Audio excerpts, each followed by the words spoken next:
Olá, boa noite. Que tempo especial nós tivemos com a presença de Deus, não é mesmo? Creio que você também foi abençoado pelas palavras que você recebeu, pelas músicas que você cantou, pelas palavras que foram ministradas pelos irmãos. Eu sei que muitas coisas Deus tem feito na sua casa, nesse tempo de pandemia, nesse tempo de teste sobre toda a terra, sobre sua casa. Você também tem experimentado do privilégio de poder servir um Deus que intervém na história do homem, não só quando as coisas estão bem, mas um Deus que está presente quando as coisas não estão tão bem. Então que você receba graça do Senhor, porque há um depósito para você, porque há recurso para você, não só em tempos de prosperidade, de abastança, mas também em tempos de restrição, em tempos de dificuldade, em tempos de vacas magras. Há um recurso, há um depósito para você, que pode ser acessado pela palavra de Deus, que pode ser acessado pela comunhão, que pode ser acessado pela manifestação do Espírito Santo através do seu corpo, que é a igreja de Cristo, que são os irmãos que estão ministrando diante de Deus e ministrando uns aos outros. Certamente você foi ministrado por Deus nessa noite. Bom, nós terminamos nossa série sobre No Caminho do Milagre. Que jornada foi essa, não é mesmo? Quantas coisas nós ouvimos, nós falamos, e quantas coisas nós experimentamos, e daria para falar muito mais, e muito mais vezes, e por muito mais tempo, mas nós queremos mudar um pouco o assunto, não só mudar o tema, e eu quero começar uma série com vocês hoje, e a série que eu quero começar chama Elevando Sua Expectativa. Então, que você possa, nesses dias, abraçar as chaves que eu quero compartilhar com você, para que você possa elevar a sua expectativa.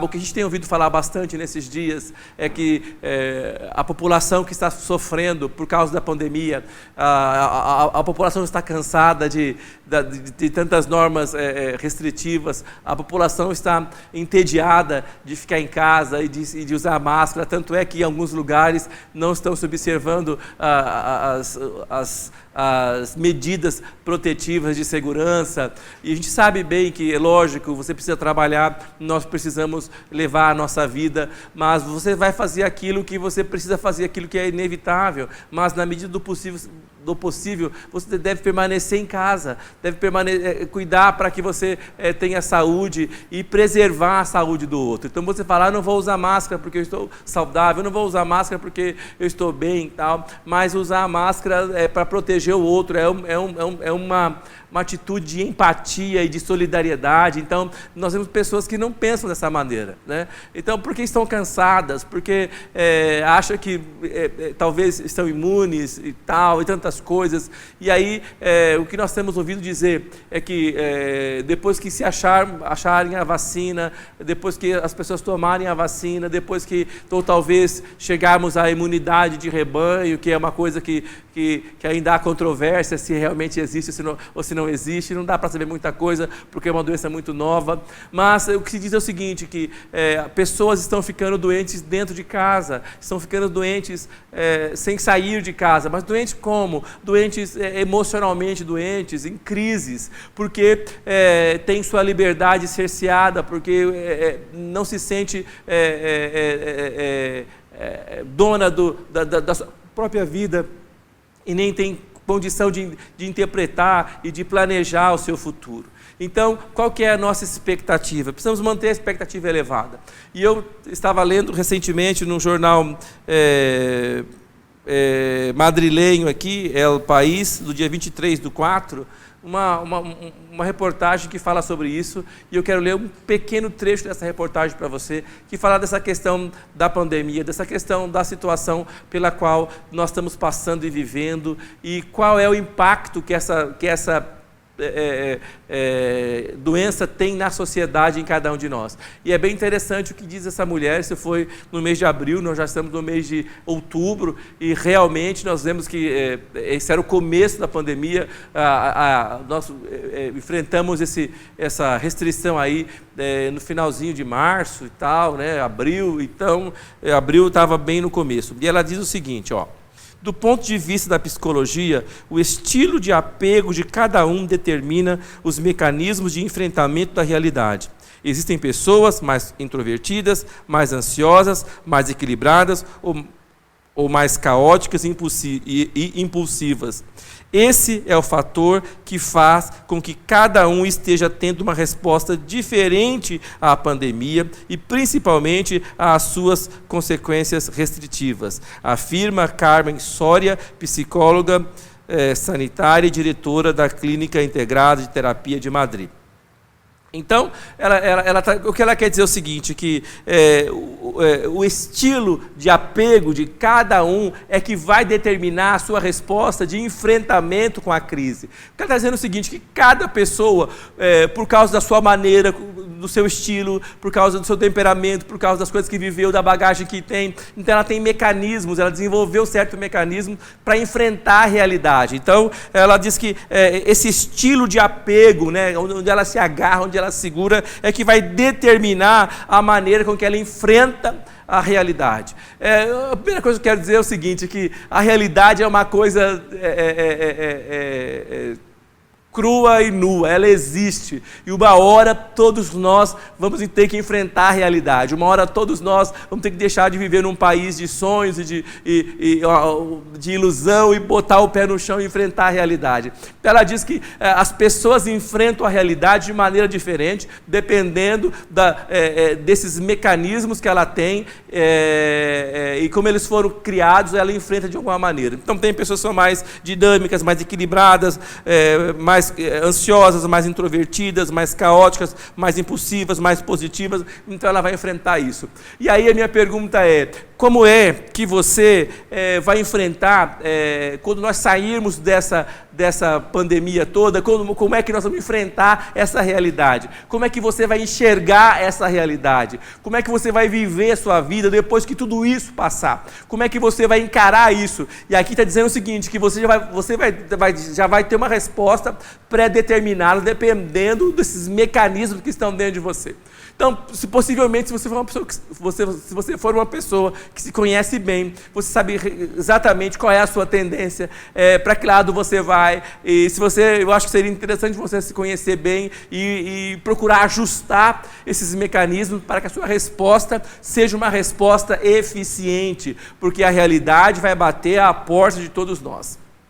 Aí eu fico pensando, bom, meu Deus, como será que a gente mantém a expectativa alta no momento de crise, no momento de dificuldade? Lógico, gente, a crise faz parte da jornada, a crise faz parte do processo, a crise ela vem sobre nós, mas Deus continua reinando sobre a dificuldade. Fala que Ele domina sobre as tempestades, não só na natureza, mas da vida. Então, as crises, eu acho que elas são inevitáveis, porque elas nos fazem crescer, nos fazem avançar, e o crescimento é uma eterna crise. Então a crise vem para te desafiar e te colocar para frente, e aí isso te gera uma crise. Vem quebrar o comodismo, vem tirar a letargia. Nós vemos isso hoje, nós temos que nos adaptar, nós temos que nos adequar, e para nós que somos mais velhos, e quem é mais velho do que nós, tem muito mais dificuldade ainda.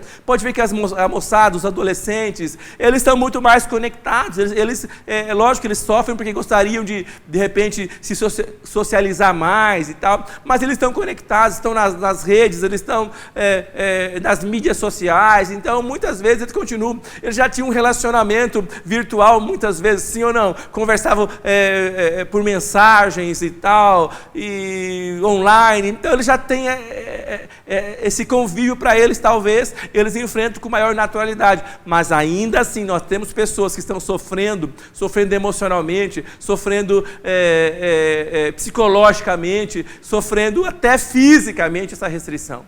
Mas será que Deus não planejou para nós uma saída? Será que não há uma saída? Será que Deus só quer nos colocar nesse modo restritivo e nos deixar lidar com os nossos problemas? Não, não é verdade. Deus tem para nós uma solução com cada problema que se apresente. Deus tem para nós uma saída e um escape. Antes de o problema se levantar, Deus já tem o escape, Deus já tem a saída. Nós precisamos entender como encontrarmos essa saída, como encontrarmos a chave para esse escape. E eu quero ler para você uma história de um momento bem difícil do profeta Jeremias. Ele é conhecido como profeta chorão porque ele viveu num momento muito difícil. Quando Judá estava sendo, o reino de Judá havia caído e foi sitiado pelas tropas de Nabucodonosor, e o rei Zedequias é levado preso. Antes dele ser preso, ele é obrigado a testemunhar seus filhos sendo mortos na frente dele. Ele é algemado, ele tem seus olhos vazados, e ele é levado algemado para a Babilônia. Então ele vê o final, a destruição. O templo agora, o templo já havia sido saqueado antes, já havia sido levado as suas coisas preciosas, e agora o templo é destruído, a cidade é destruída, o muro é destruído. Então ele vê a derrota. Então os nobres vão embora, os militares vão embora, os príncipes vão embora, os artistas vão embora, não sobra nada em Jerusalém. Então Jerusalém, alguns que ficaram fugiram, e aí Jerusalém é abandonada, e fica ali um mínimo de gente para cuidar da terra, lavrar a terra, cuidar dos vinhedos e tal. E você pode ler isso depois se quiser em Jeremias 39, você vê a situação pela qual ele tinha passado. Antes disso acontecer, Jeremias havia sido preso, estava no cárcere, numa cisterna com lama, e ele é salvo pelo eunuco, porque ele havia pregado a palavra de Deus dizendo que não, que a destruição estava chegando e tal, enquanto que os profetas só falavam mentiras. E aí, porque ele falava isso, os príncipes vão e prendem a Jeremias. Então Jeremias havia sido solto recentemente da cadeia. A cidade estava destruída.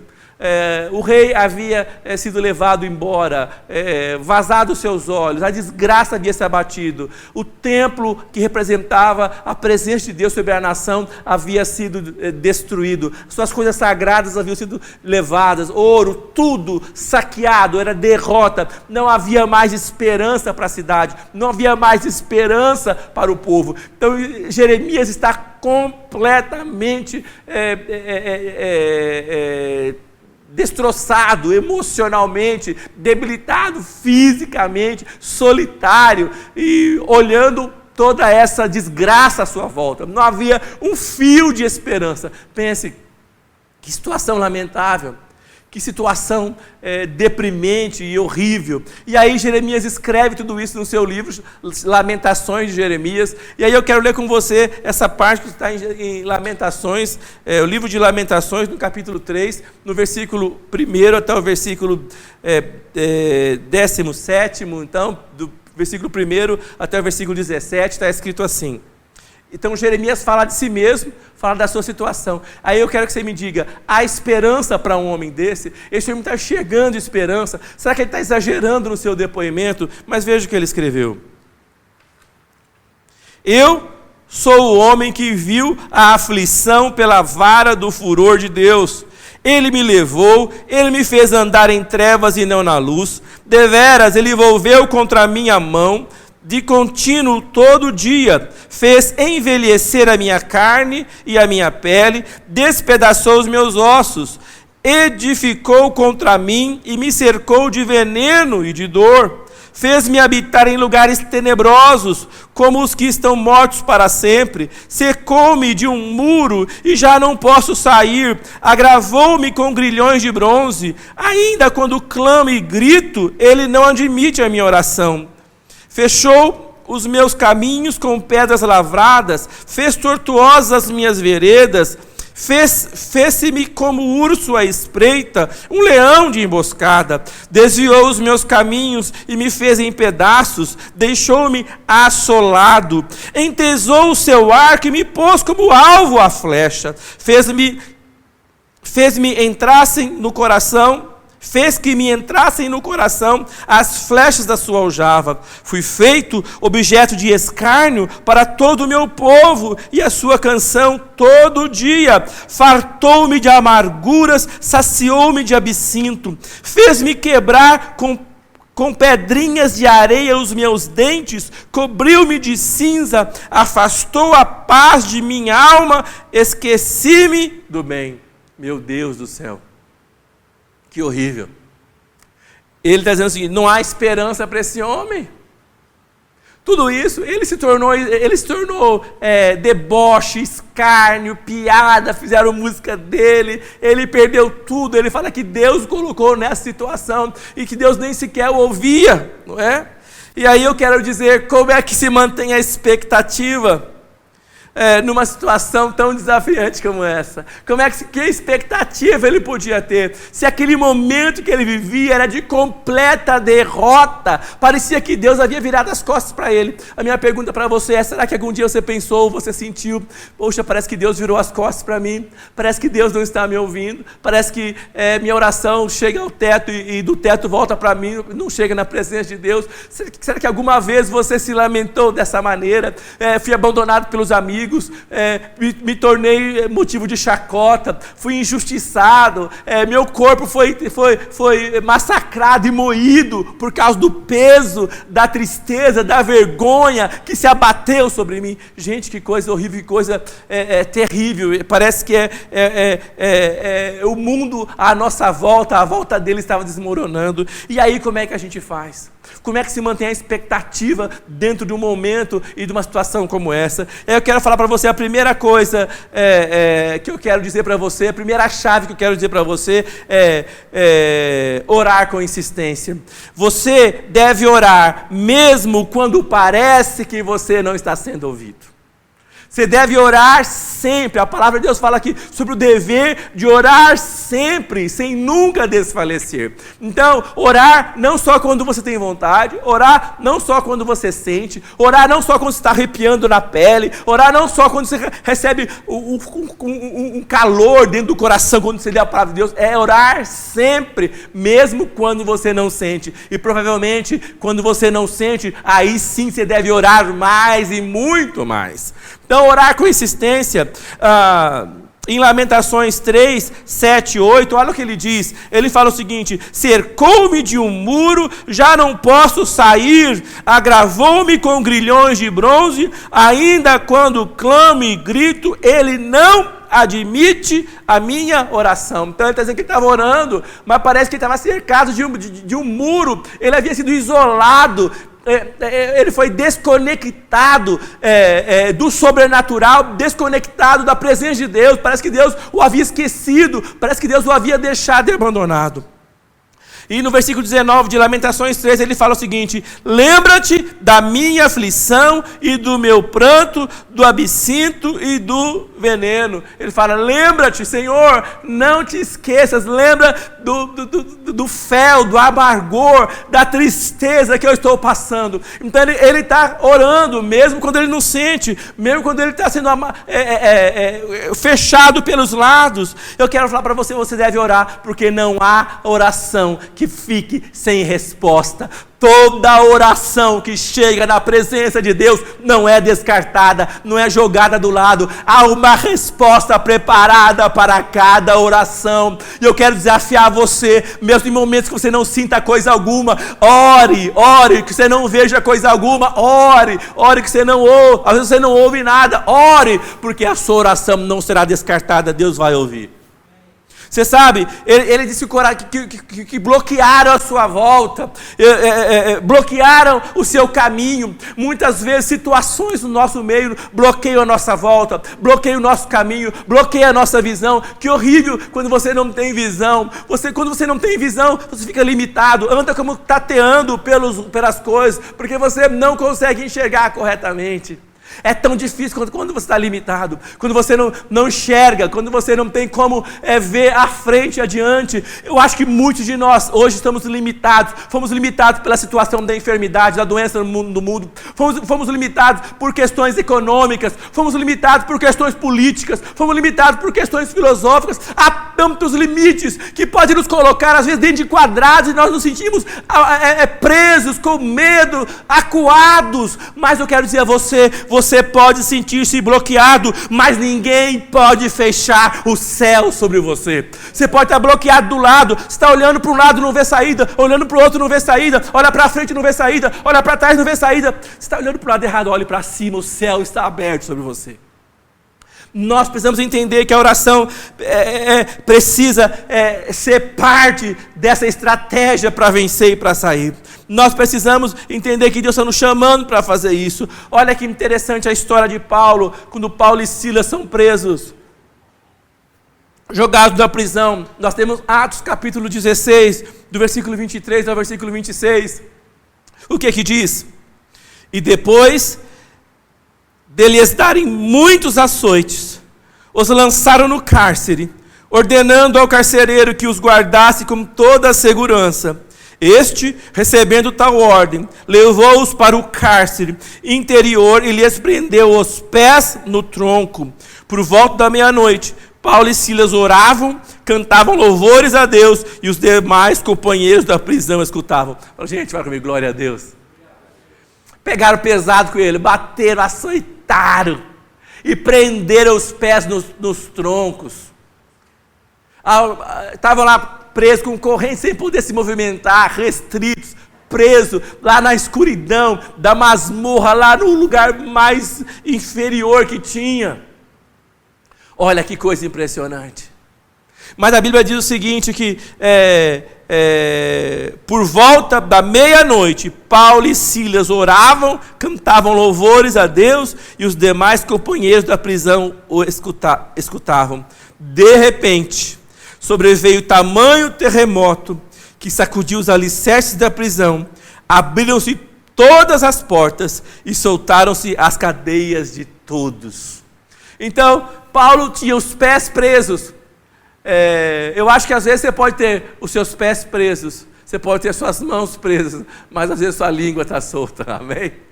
Você pode glorificar Deus, você pode falar com Deus, você pode orar. Então você pode estar, por mais restrição que você possa estar sofrendo, por mais aperto que você pode estar sofrendo, você pode orar, você pode declarar a palavra de Deus, sua língua não está presa.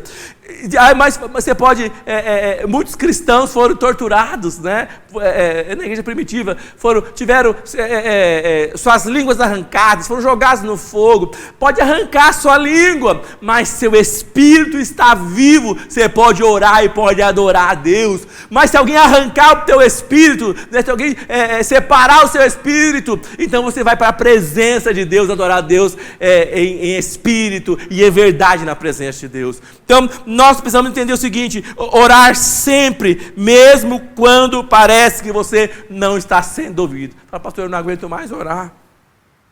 Pastor, parece que está sendo inútil.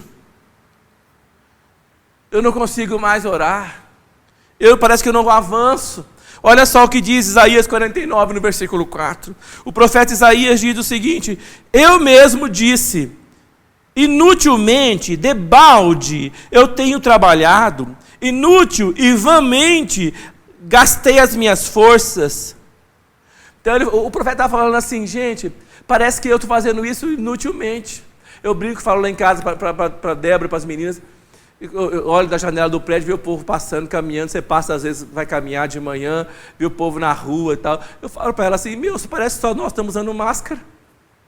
Falei, parece que é inútil. Inútil, parece só a gente, mas ninguém está usando, né? Falou, todo mundo está imune, ou coronga já pegou todo mundo aí. Não é possível. Mas é uma aparência, O profeta fala o seguinte, parece que eu tenho feito esse trabalho inutilmente, vãmente gastei as minhas forças. Ele fala, todavia, o meu direito está perante o Senhor, a minha recompensa perante o meu Deus.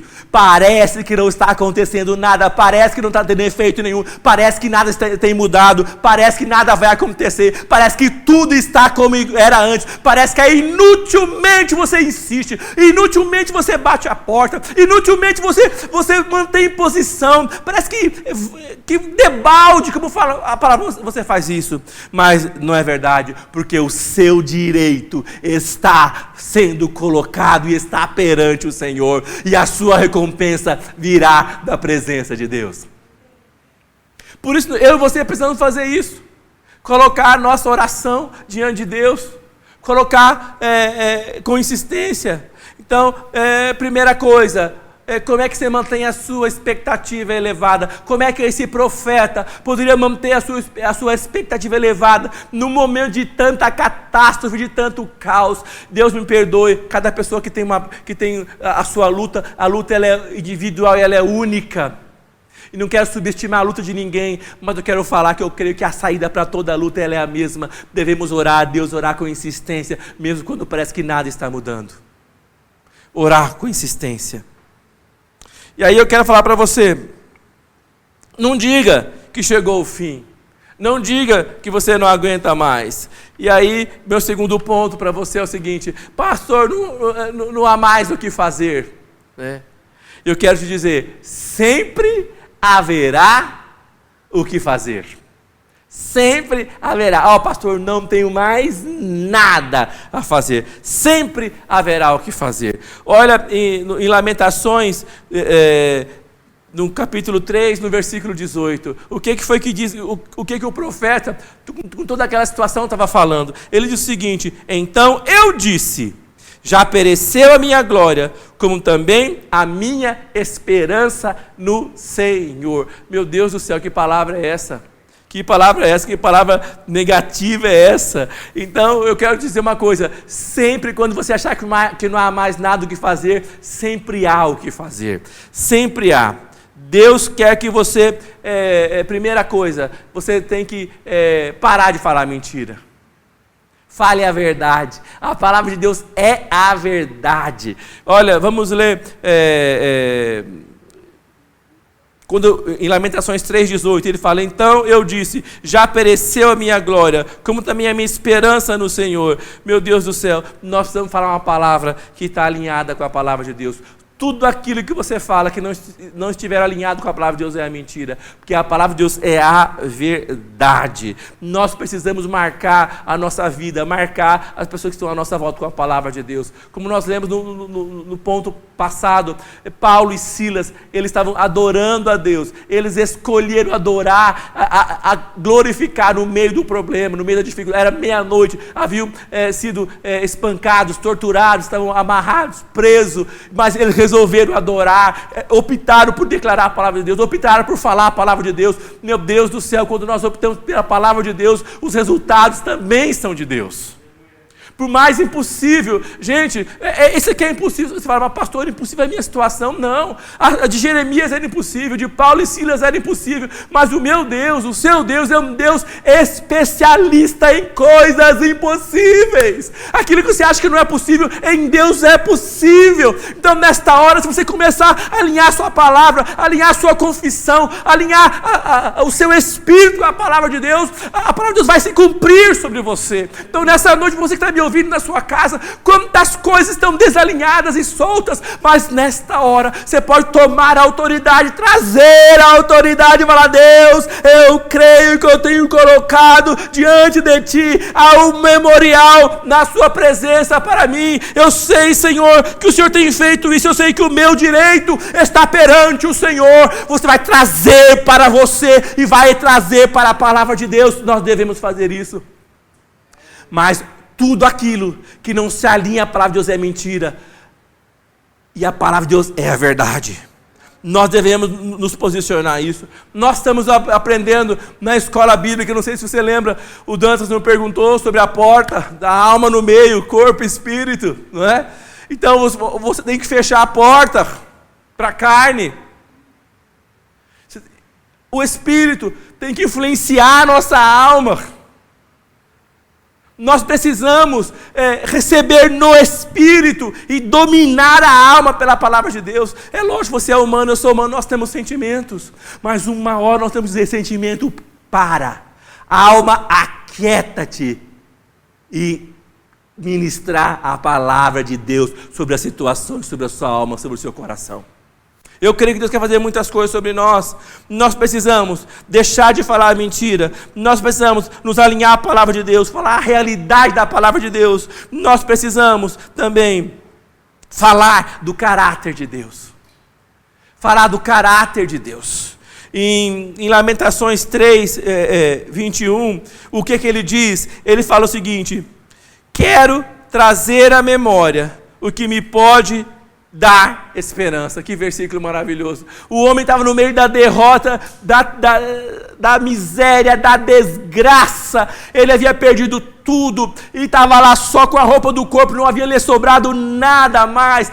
A nação estava destruída, a glória de Deus, o templo destruído, o sinal da benevolência de Deus arrancado do meio deles, eles destroçados, odiados pelas nações, nada lhe havia sobrado. Mas ele fala: eu quero trazer à memória aquilo que me pode dar esperança. Então ele está alimentando o seu espírito com a palavra de Deus, alimentando o seu espírito com aquilo que Deus que falou com ele, prometeu. Nós precisamos fazer isso, gente.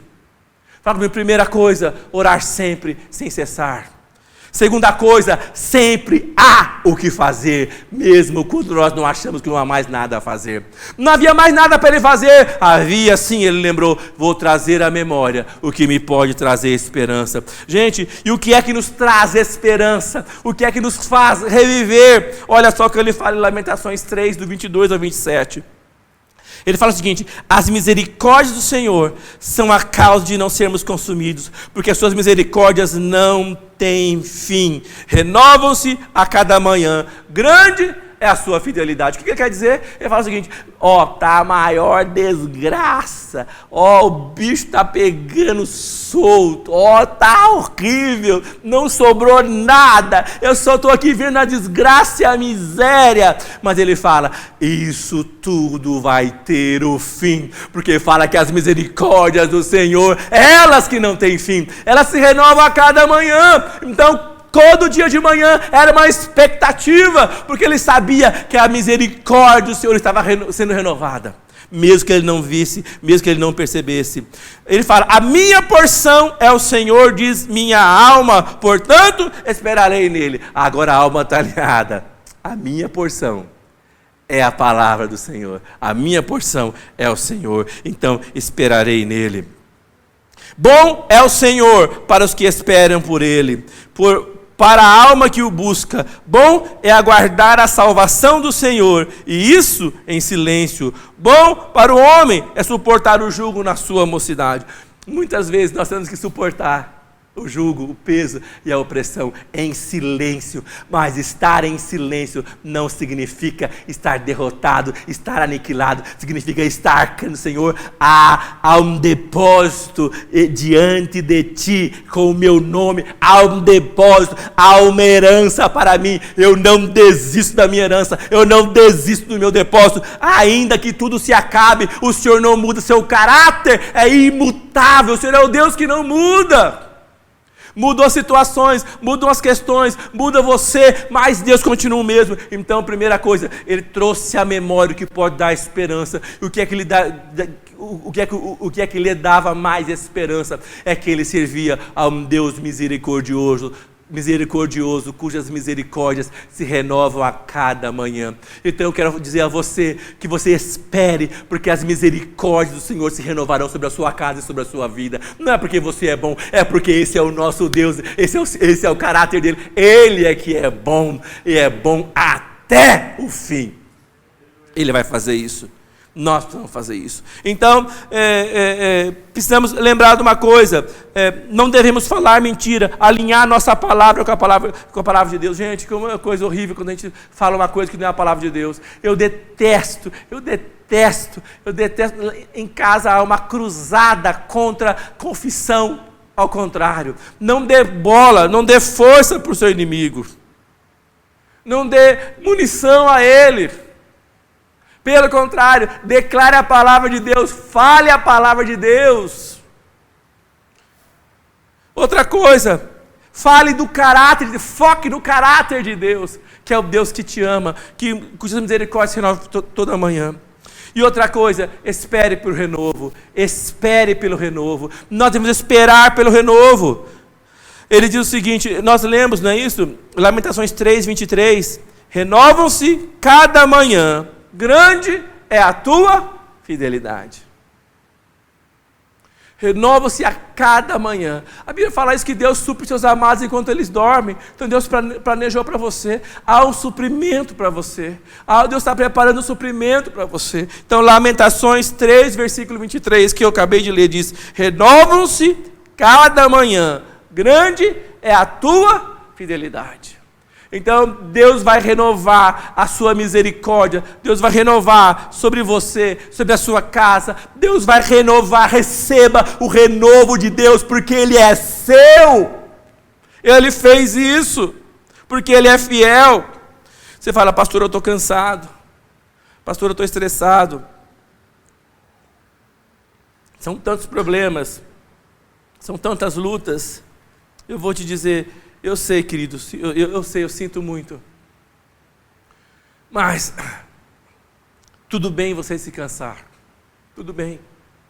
Apesar que lá em casa, nós em casa, abolimos esse adjetivo, cansado. A gente não fala mais, eu estou tão cansado. Não, nós, quando escapa um ou outro, fala, em nome de Jesus, eu não estou cansado.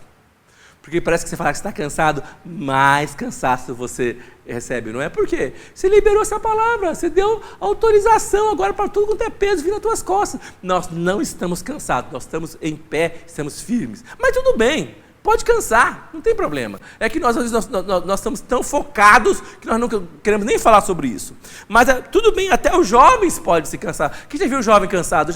Eu já vi velhos de 13 anos de idade. Velhos de 14, velhos de 15 anos, gente, olha que horrível. Velhos de 17 anos que não conseguem pegar nem o prato de comer e levar na cozinha, não aguenta. Ele come, levanta o prato e fica lá. É porque está velho, não consegue nem caminhar, não é?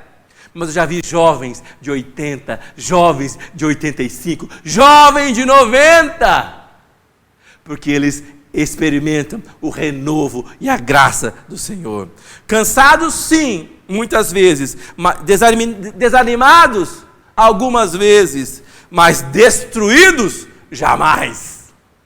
Então, às vezes você tem luta, tem dificuldade, está desanimado, é possível. Cansou um pouquinho, é possível. Né? Ficou um pouquinho triste, é possível, gente. Mas destruídos, jamais. Olha o que diz em Isaías 40, 31, 30 e 31, o profeta fala o seguinte, os jovens se cansam, se fadigam, os moços de exaustos caem, mas os que esperam no Senhor renovam as suas forças, sobem com asas como águias, correm e não se cansam, caminham e não se fadigam. Sabe de uma coisa que nós não temos treinamento? A Ana já mostrou para nós hoje, na hora do almoço, um vídeo de uma missão indo lá para as montanhas do Nepal. E 7 dias de viagem até chegar no lugar. O pastor ia pregar nesse lugar, demorava acho que 7 dias para chegar. Ele ficava mais tempo viajando do que o tempo que ficava lá com eles. Pregou, evangelizou, discipulava, então ele ia para lá. Quando essa equipe chegou, o pastor falou, vocês precisam ir para lá. E pegaram o avião passava no meio das montanhas, desceram, pegaram jipe, carro, foi uma peleja para chegar lá. Diz que quando chegou lá, o trabalho na tribo lá, no vilarejo, era o seguinte, eles desciam da montanha lá perto do Himalaia, as mulheres carregavam pedras da montanha para baixo e construíam a vila, a casa, os muros e tal. Aí ele falou o seguinte, olha gente, as mulheres do vilarejo eram mais fortes do que os homens da nossa equipe. Os homens eram todos fracos, as mulheres eram mais fortes. Por que elas eram mais fortes, gente? Aqui fala, ó, os jovens se fadigam e cansam. Os moços, exaustos, caem, desmaiam. Mas as mulheres eram mais fortes do que eles. Por quê? Porque elas foram treinadas, exercitadas pela dificuldade. Às vezes a dificuldade é o nosso professor mais exigente, mas ele é o mais eficiente. As dificuldades nos fazem avançar, nos fazem treinar. Mas nós precisamos entender, nós não vamos viver só de dificuldades. Deus vai enviar o renovo para nós. Mas o renovo é para quem precisa. O renovo é para quem está gastando a sua força, a sua energia no reino, na presença de Deus, em fazer a vontade de Deus. Não é renovo para você fazer a sua vontade, é renovo para você fazer a vontade de Deus. Em Isaías 40, 29 fala o seguinte: faz forte ao cansado e multiplica as forças ao que não tem nenhum vigor. Esse é o nosso Deus que nos renova. Nós precisamos ser renovados por Deus. Nós precisamos entender que orar é importante. Orar sempre, quando nós não temos mais esperança, quando parece que não há mais nada para fazer, nós precisamos orar. E nós precisamos entender, quando não houver nada a fazer, ainda podemos fazer alguma coisa. E o que é? Falar a palavra de Deus corretamente, falar do caráter de Deus, trazer para o nosso coração aquilo que nos pode dar esperança. Muita gente não tem esperança porque só olha para aquilo que deu errado, só olha para o passado, só olha para aquilo que deu errado, não tem esperança nenhuma, porque só é negativa. Olha no espelho e fala: meu Deus do céu, como eu estou feio, né? Não é que fala? Meu Deus do céu, olha só, estou ficando careca, olha, não sei o que, só olha e só vê coisa ruim. Né? Pastor, mas quando eu olho é isso que eu vejo mesmo, eu estou muito feio. Né? Mas você esquece, que bom que você tem visão, que bom que você enxerga, que bom que você pode olhar, que bom que você está vivo. Nós temos que entender e trazer à memória aquilo que nos pode dar esperança, esperar pelo renovo. Olha o que fala 2 Coríntios capítulo 4, versículo 8 e 9. 2 Coríntios 4, versículo 8 e 9. Olha o que Paulo fala para os coríntios: em tudo somos atribulados, porém não angustiados, perplexos, porém não desanimados, perseguidos, porém não desamparados, abatidos, porém não destruídos. Deus não vai permitir que você seja destruído. Deus não vai permitir que você receba uma aprovação além da sua força, mas Ele virá sobre você com renovo. Ele virá sobre você com graça, porque Ele é um Deus de fidelidade. E aí eu quero encerrar falando o terceiro ponto.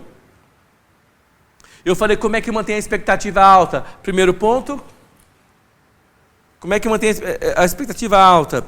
Orar com insistência. Segundo ponto, sempre há o que fazer. Terceiro ponto, novos hábitos. Gente, abandone aquilo que a Bíblia diz para você abandonar. É isso aqui que eu podia falar para você, eu podia ir embora para casa agora.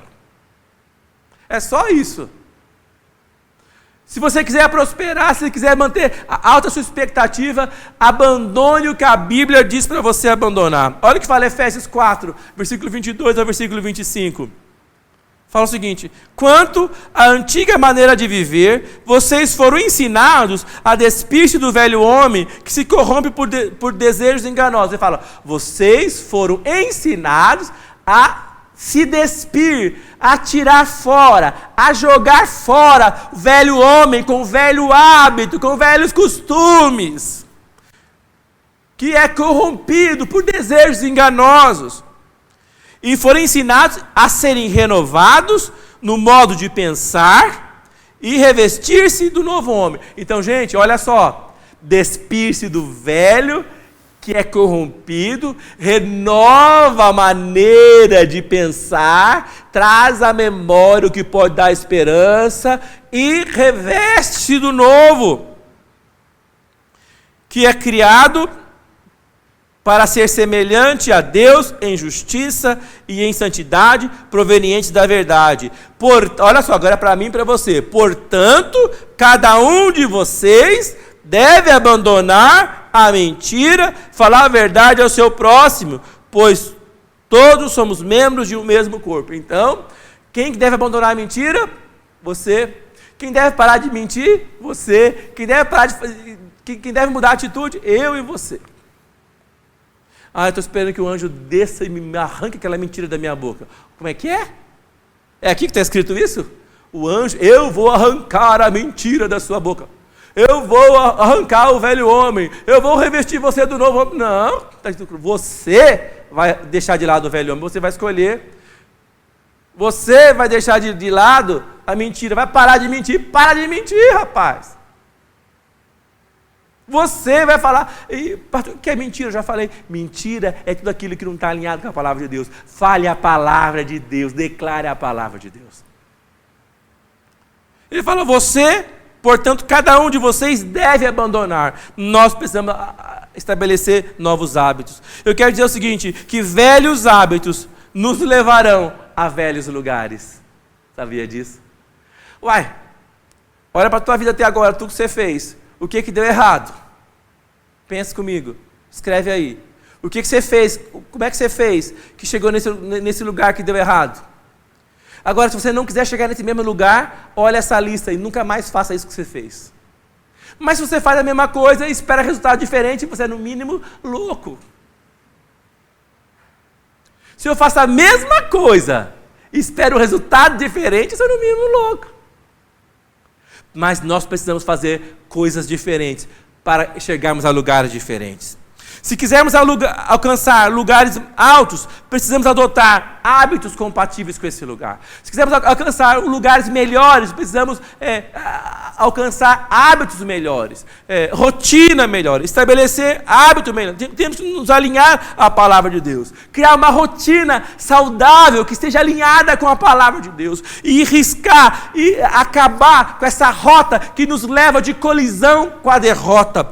E caminharmos por essa rota, que é uma rota de saída e de escape. Ele falou que vai colocar estradas no deserto, rios no ermo. Ele vai tirar multidões e milhões do deserto e vai colocar numa terra que emana leite e mel. Mas é um povo que parou de andar em círculos, um povo que começou a fazer a vontade de Deus deliberadamente, deixaram para trás o engano e o erro e o velho. Nós precisamos fazer isso. Novos hábitos. Abandone o que a Bíblia diz para você abandonar. Eu preciso falar isso, sabe por quê? Porque senão minha palavra vira só uma autoajuda, não é? Autoajuda. Pense positivo, sorria para as pessoas, né?